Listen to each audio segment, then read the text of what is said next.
What's going on YouTube? JT is Reborn here, and welcome back to another edition of my DC comic book reviews. And in this video, we're talking about Batman Superman World's Finest, issue number 27. This one is written by Mark Waid with artwork by Dan Mora and Travis Mercer. So we are once again into part 2 of this whole Impossible storyline with all the various fifth dimensional imps and some other villain that's kind of pulling the strings that's actually from like the 6th dimension.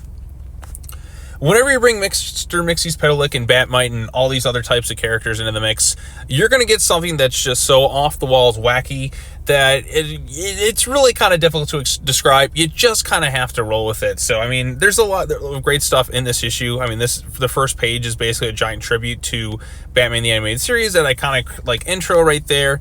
We got tributes to Super Friends. It just, anything can kind of go in this types of storyline, which, you know, you do run the risk of there not really feeling like there's any consequences if everything, you can kind of do everything, but then like nothing seems to matter. But there still are, like, you know, imps can die in this scenario. But yeah, so Mr. Mxy's Bat-Mite and Bat-Mite are kind of trying to like find ways to save the heroes, because the villains have their own fifth dimensional imps, and they're trying to choose basically like the ultimate like champion to face off against them. And who it ends up being by the end of it is kind of surprising in a way, but still fun. And like I said, all sorts of wacky, crazy stuff. At one point they get turned into like the second dimension, end up in the second dimension. I like trying to write this thing like and trying to draw it. Like, this is a very ambitious comic with how much crazy wacky stuff is involved, but we do get like them turning into like the Super Friends in the second dimension. Then they wind up in the 6th dimension, which I didn't even know there was a 6th dimension right here.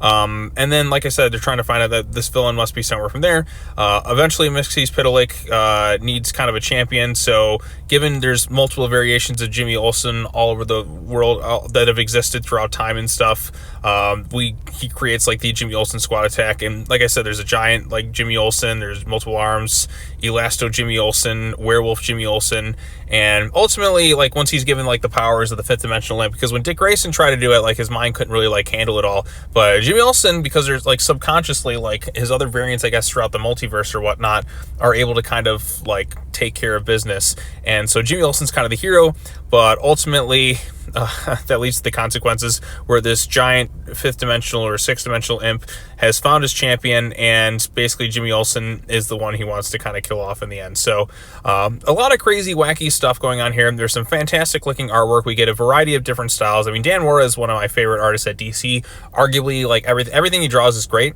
but then also having Travis Mercer in there too. I don't know which style is his. I think it's the stuff that's a little bit different, like the Super Friends kind of stuff, and maybe the Batman the Animated Series, and just kind of like right here and stuff. But you can kind of tell, like, you know, there's various different styles, and it really works for an issue like this thing, because like I said, they're heading into different dimensions. They're all kind of looking and feeling quite different, and there's just some really kind of fun, entertaining aspects to this entire issue. I mean, when you have the fifth dimensional imps, I always kind of enjoy stories like that, because anything can kind of go, but also too, like, when it comes to fifth dimensional imps, it's hard to kind of feel the stakes, because you never really kind of take them all that seriously. And plus, like, with their bodies able to do all sorts of weird, wacky things, you can't really tell, like, if somebody's like gonna die or whatnot. But here there does feel like some consequences, because like the fifth dimensional imps are generally scared of what's going on, and they're afraid of what's going to happen. But yeah, I did enjoy this issue overall. There's no bad issues of World's Finest. I mean, for 27 plus what, like the annual, for like 28 issues to not have a single like bad issue in an entire run, that is absolutely impressive. So World's Finest has been a really terrific comic book, and I don't know how much longer it's going to be going on. I hope it keeps going, because at least like this is one consistently good DC book that I enjoy reading month in and month out, and I don't want to see it go away anytime soon, because it's been a lot of fun. So yeah, I mean, if you read Batman Superman World's Finest issue 27, what did you think of it? How do you think they're going to kind of get out of this scenario, because Batman Superman and Bat-Mite are now in like the 6th dimension, and it's all going to be like, I don't know how they'll get out of the scenario, but I think that's part of the fun too, is just trying to guess. Like when you get the fifth dimensional imps and pretty much anything can go, it leaves you kind of scratching your head, like how are they going to get out of this type of situation with the powers of everyone kind of being scared and all this other stuff. So we shall see what happens. It's been fun, and yeah, good stuff. Actually, like a pretty good week for DC comic books that I've covered on the channel. The only one I thought was just kind of all right was really just kind of the latest issue of Titans, but Nightwing had a strong issue. Superman, of course, was really good as well. And Justice League vs. Godzilla vs. Kong was incredible. And this is a pretty good issue too. So overall, like I think this is a pretty solid week for DC. And I'm pretty excited to see where they go from here. Hopefully some good things to come for next week.